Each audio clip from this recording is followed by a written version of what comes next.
est souvent dégoûté de la prière lorsqu'on est dégoûté de Dieu. Lorsque je cesse d'aimer Dieu, j'ai plus envie de lui parler. Lorsque je cesse d'aimer quelqu'un, j'ai plus envie de lui parler. Des fois, c'est le péché, un manque de sanctification, quelque chose dans ta vie que Dieu te reproche. Car la Bible nous dit que le péché nous sépare de Dieu. Et lorsque tu pèches et tu demeures dans un péché, le Saint-Esprit te reproche. Tu refuses de te repentir. Alors quand il te faudra prier, tu ne voudras pas. Pourquoi? Parce que la prière va te culpabiliser. Lorsque tu vas t'approcher de lui pour l'adorer, il va te dire non, il y a telle chose dans ta vie. Quand tu viendras pour demander, il va te dire non, tu dois arrêter telle chose. C'est pourquoi tu ne veux plus prier, parce que tu ne veux pas te séparer d'un péché. Répands-toi, sanctifie-toi. La Bible dit, sans la sanctification, personne ne verra Dieu. Si tu veux vivre Dieu dans ta prière, tu dois lui obéir et tu dois te mettre en ordre. Que Dieu vous bénisse et que Dieu reste.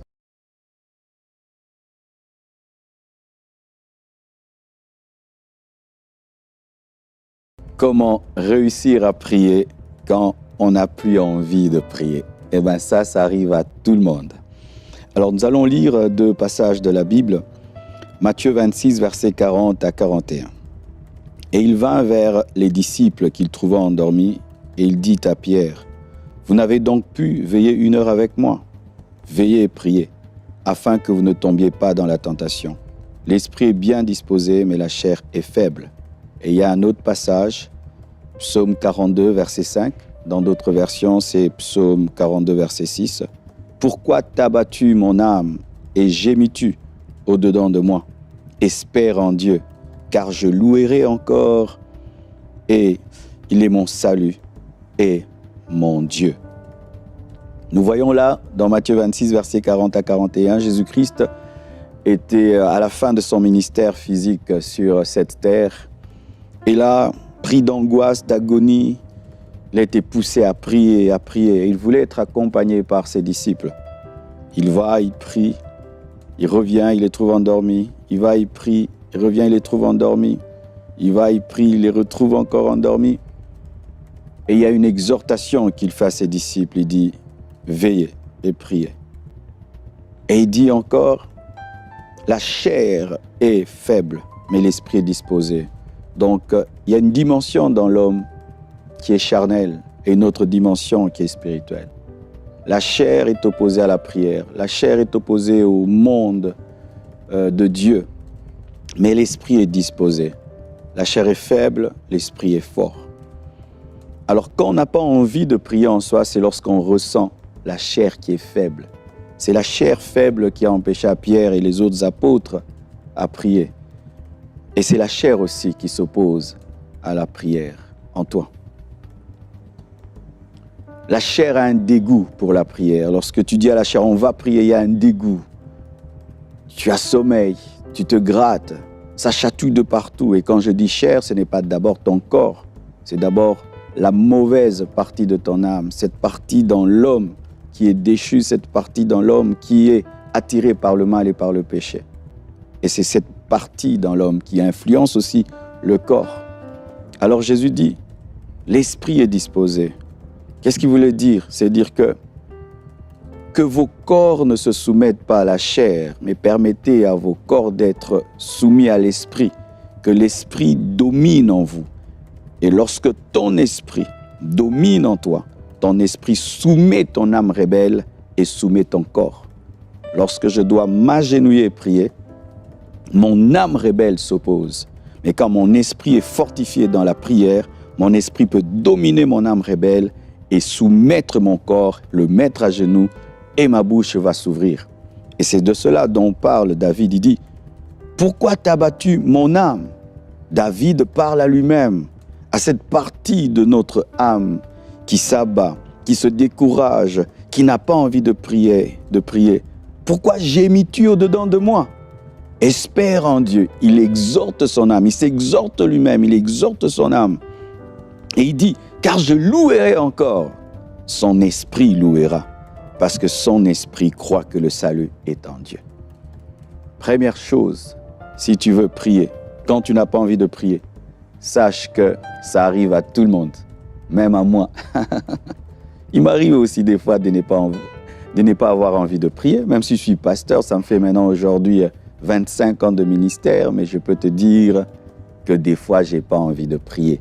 J'ai envie de me reposer, j'ai envie de faire une grasse matinée, j'ai envie de consommer le dépôt des prières.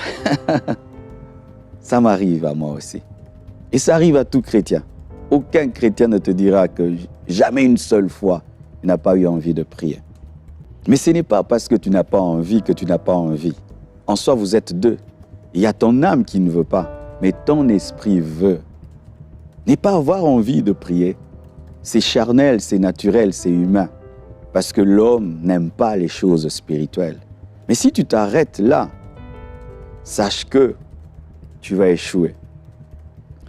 Jésus-Christ qui a prié toute la nuit, lorsqu'il s'est tenu face à sa destinée, il a accepté la croix. Mais les disciples qui ont refusé de prier ont régné. Pierre a régné Jésus-Christ. Pourquoi? Sa chair avait dominé son esprit et son esprit ne pouvait pas tenir face à la destinée parce que son esprit était faible. Reconnaître que ça arrive à tout le monde. N'est pas tomber dans la culpabilité et dire « Ah, j'ai pas envie de prier, donc j'ai des démons, j'ai abandonné Dieu. » Non, la chair est faible.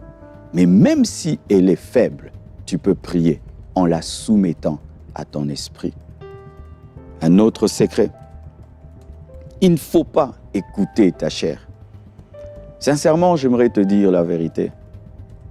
Je n'ai pas besoin de sentir l'envie de prier pour prier. Je commence à prier, l'envie viendra. Il m'arrive de prier, j'ai vraiment très envie de le faire. Mais quand je n'ai pas envie de prier, je n'écoute pas ma chair. Je n'écoute pas mon âme. Je lui impose la volonté de Dieu, comme on dit, je louerai le Seigneur. Les hommes de ce monde disent ceci, que l'appétit vient en mangeant. Lorsque tu étudies le tabernacle, tu vas voir qu'il y avait le parvis, le lieu saint et le lieu très saint. Et plus on évoluait, plus les choses devenaient très spirituelles. Au niveau du parvis, la lumière du soleil éclairait l'homme. Au niveau du lieu saint, c'était le chandelier. Mais dans le lieu très saint, c'était la gloire de Dieu. C'est-à-dire, plus le sacrificateur évoluait dans le tabernacle, plus il devenait spirituel. Et quand nous commençons à prier au départ, nous prions dans le parvis, le corps. Tu as sommeil, tu es fatigué, tu as conscience de tout ce qui se passe autour de toi. Mais ce n'est pas parce que tu passes par cette étape que tu dois t'arrêter. Ne t'arrête pas au parvis, il y a aussi le lieu saint. Le lieu saint de l'homme, c'est son âme. Et dans l'âme, il y a des émotions. Quand tu persévères malgré la fatigue, tu as sommeil, tu continues. Tout d'un coup, ton âme commence à participer. Tu as de la joie, tu as de la paix, tu peux pleurer, tout le reste. Mais ne t'arrête pas là, il y a plus que cela. Et quand tu persévères, c'est l'esprit. Là, c'est une intimité profonde. C'est une intimité où même même si tu ne parles pas, tu restes silencieux devant Dieu. Des heures et des heures, tu ne dormiras pas parce que tu es happé par la gloire de Dieu. Mais commencer faible ne veut pas dire que tu resteras faible. Persévère, continue et il y aura une brèche spirituelle qui va s'ouvrir. Et puis encore une autre, et puis encore une autre. Je me souviens, il fut un temps, pour que je prie sans dormir, il fallait que je bouge, il fallait que je marche et que je crie. Parce que si je n'osais pas le faire, je dormais. Mais aujourd'hui, je peux m'asseoir calmement et rester silencieux devant Dieu. Murmurer, parler en langue lentement et passer des heures et des heures. J'ai grandi. Tu sais pourquoi tu n'as pas envie de prier? Il se peut que tu viens de te convertir. Tu es encore un enfant dans les choses de Dieu. J'ai un petit bébé d'1 année. Des fois, on veut lui donner le lait, il ne veut pas manger. On lui donne la boue, il ne veut pas manger. Mais je remarque que Blanche insiste toujours. Tabir, il mange. J'ai dit, Blanche, mais laisse-le, non, les enfants sont comme ça. Et première fourchette, il ne veut pas. Deuxième, troisième, après, il finit tout. Pareil aussi, quand tu ne veux pas prier, Dieu te dit, encore, continue, encore. Et puis tout d'un coup, tu ne voudras plus quitter sa présence. Ne sois pas découragé. Ne sois pas découragé. Persévère et tu perceras. Et tu perceras encore jusqu'à prier dans la gloire de Dieu. Là où il y a la Shekinah, la présence de Dieu. Mais des fois, il faut chasser les démons. Oui, le monde spirituel existe. La Bible nous dit que le dragon combattit contre Michael et Michael et ses anges combattirent contre le dragon et ils furent plus forts et le dragon fut précipité sur la terre. Dans ce monde, il n'y a pas que des hommes, il n'y a pas que des voitures et des maisons. Il y a des anges et il y a aussi des démons. Gabriel parle de l'intervention de Michael. Pendant que Daniel priait, il a été exaucé. L'ange Gabriel venait avec l'exaucement, mais il était bloqué par le prince de Perse. Et il fallait l'intervention de Michael pour que le message lui arrive. Il y a un monde spirituel. Et il y a un monde spirituel favorable à la prière, les anges, mais aussi un autre monde qui combat la prière, les démons. Lorsque tu pries et tu sens que sur le plan spirituel, tout est bloqué, il se peut qu'il y ait des puissances de ténèbres qui environnent le lieu où tu es, sur le plan spirituel, qui sont comme un blocage que tu dois détruire et anéantir. Et béni soit Dieu, parce qu'il nous a donné le pouvoir. Au nom de Jésus-Christ, tu peux chasser le diable en personne. Au nom de Jésus-Christ, tu peux chasser les démons. Et lorsque tu sens un dégoût pour prier, des fois, il y a une puissance des ténèbres qui ne veut pas que tu pries, parce que Satan craint la prière fervente du juste. Lorsque le juste prie, c'est une bombe. Lorsque le juste prie, c'est du feu. La prière d'un juste est capable de sauver une nation, de sauver une famille, de sauver une église, de sauver une famille. C'est pourquoi Satan aussi peut t'empêcher de prier et te remplir de dégoût, de faiblesse. Prends autorité, chasse les puissants des ténèbres et l'atmosphère sera dégagée. Encore, ça va te paraître bizarre. Prends un café. Prends un bain. C'est une chose que le Seigneur m'avait enseignée. Mes frères et sœurs, il fut un temps, au début de ma vie chrétienne, chaque fois que je priais, je dormais. Quand je lisais ma Bible, je m'endormais. J'ai chassé les démons, j'ai tout fait, ça n'allait pas. Alors j'ai dit, Dieu, je suis devenu un païen. Comment je dors quand je prie? Je pouvais commencer à prier et puis je me suis endormi. Je ne sais pas quand est-ce que j'ai dit Amen. Alors ça avait continué. J'ai dit, Dieu, qu'est-ce qui m'arrive? Un jour, Dieu m'a dit, va en parler au frère Michel. J'allais parler au frère Michel. Frère Michel, quand je lis ma Bible, je dors. Quand je prie, je dors. Mais je ne comprends pas. J'aime Dieu, mais je dors quand je prie. Et puis il m'a regardé, il m'a dit, Marcelo, tu es fatigué. Tu dois dormir. Tu es surmené, tu dois dormir. C'était un temps, j'étudiais. Donc c'était église, école, école, église, église, école, la nuit veillée. Donc j'avais sommeil, j'étais fatigué, j'étais épuisé. Et moi je pensais que j'étais combattu par des démons alors que j'étais surmené. Et quand le frère Michel m'a dit, Marcelo, repose-toi, pour moi c'était le conseil le plus charnel qu'on m'avait donné. Il m'a dit, ces derniers temps, ne force pas la prière, prie un tout petit peu et dors très bien cette semaine et tu verras. Alors j'ai dit, ça c'est Satan qui m'a parlé. Tout d'un coup, le Saint-Esprit me parle, me dit, non Marcelo, je t'ai parlé. Il est écrit dans la parole que Jésus-Christ a dit à ses disciples d'aller se reposer. Dieu s'est reposé le 7e jour alors que Dieu n'avait pas transpiré. Beaucoup de gens n'arrivent pas à prier parce qu'ils sont fatigués, surmenés. Il n'y a pas un problème spirituel. Tu ne dors pas assez. Tu ne te reposes pas assez. Tu as comme une dette par rapport à ton lit. Paye ta dette. Dors bien. Repose-toi, mange et tu verras, tu auras la force. Je ne parle pas à tout le monde, à certains qui sont surmenés. Et lorsque j'ai fait 3 jours où je priais peu, mais je dormais beaucoup, après 3 jours, j'ouvrais ma Bible et je ne dormais plus. Je priais 1 heure, 2 heures, 3 heures, 4 heures. J'étais surmené. Sachez ceci, que l'homme qui est fatigué, surmené, ne peut pas combattre Satan. Un esprit surmené ne peut pas discerner les choses. Beaucoup de jeunes, et là je sens que je dois dire quelque chose. Beaucoup de jeunes sont surmenés spirituellement et même intellectuellement. Ce sont ces jeunes qui vont de convention en convention, d'église en église. Dans ton église, il y a un programme mercredi, vendredi et dimanche. Mais qu'est-ce qui se passe? Lorsqu'il n'y a pas culte dans ton église, tu te débrouilles toujours à faire quelque chose. Tu vas dans une autre église lundi, tu es dans une autre veillée mardi, mercredi tu es dans ton église, jeudi tu as un jeûne, vendredi dans ton église, samedi tu es dans une convention, dimanche matin dans ton église, dimanche soir dans une autre église, tu es à l'université, tu travailles. Tu vas sentir une chose, de plus en plus ta prière va perdre de qualité parce que tu ne te reposes pas. Pourquoi les églises élaguent leur programme, faisant qu'il y ait des fois des vides? C'est pour permettre aux fidèles de se reposer, avoir du temps aussi pour dormir, avoir du temps pour manger. Mais lorsque tu te satures et tu oublies que tu as un corps, sache que tu vas avoir le dégoût de la prière parce que Satan va t'attaquer, parce que tu es trop fatigué et même ta propre chair ne pourra pas se tenir longtemps devant Dieu parce qu'elle est épuisée. Jésus dormait dans la barque. La tempête l'environnait, mais il dormait parce que physiquement, il avait besoin de se reposer. Sois un homme équilibré et tu prieras longtemps.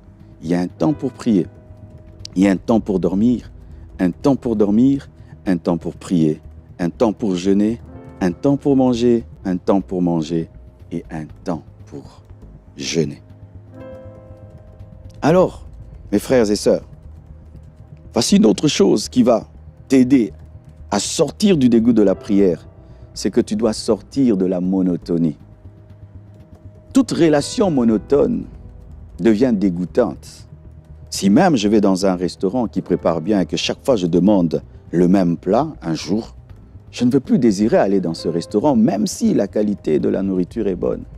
Il en est de même. Lorsque tu pries toujours de la même manière, au point où quand tu commences à prier, même les anges savent ce que tu vas dire. Il va commencer là et il finira là. Tu pries toujours pareil. Quand je priais dans une assemblée, on avait un frère qui avait toujours le même verset, toujours la même prière, au point où on lui avait donné le nom de sa prière. Tu pries toujours pareil. Tu commences toujours là et tu finis là. C'est pourquoi tu es lassé, parce qu'il n'y a pas de nouveauté. Il est écrit dans la parole même, chanter à l'Éternel un cantique nouveau. Dieu réclame un cantique nouveau. Sais-tu qu'au ciel, tu auras un nom nouveau? Sais-tu qu'au ciel, Jésus aura un nom nouveau? Oui. Tu dis Jésus, Jésus. Au ciel, Jésus aura un nom nouveau. Tu auras un nom nouveau. Dieu, c'est un Dieu de nouveauté. On nous parle de la nouvelle Jérusalem céleste, de la nouvelle terre, des nouveaux cieux. Un jour, tu viens, tu chantes. Un autre jour, tu chasses les démons. Un autre jour, tu te prosternes. Un autre jour, tu danses même dans ta chambre. Ouais. Essaye ça. Danse dans ta chambre. Tu chantes, tu danses dans ta chambre. Ça va tellement transformer tes moments de prière que tu vas encore désirer y aller. Brise la monotonie. Sachez ceci, que prier, c'est dialoguer avec un amoureux. Prier, c'est dialoguer avec son époux. Si dans nos relations avec nos époux et nos épouses, nous brisons la monotonie, nous ne faisons pas toujours les choses de la même manière, pourquoi avec Dieu, tu fais toujours pareil? Tu commences toujours là et tu finis là. C'est pourquoi tu es dégoûté. Amène de la nouveauté. Essaye de prier avec un piano. Essaye de prier avec une belle musique. Essaye de chanter avant de prier.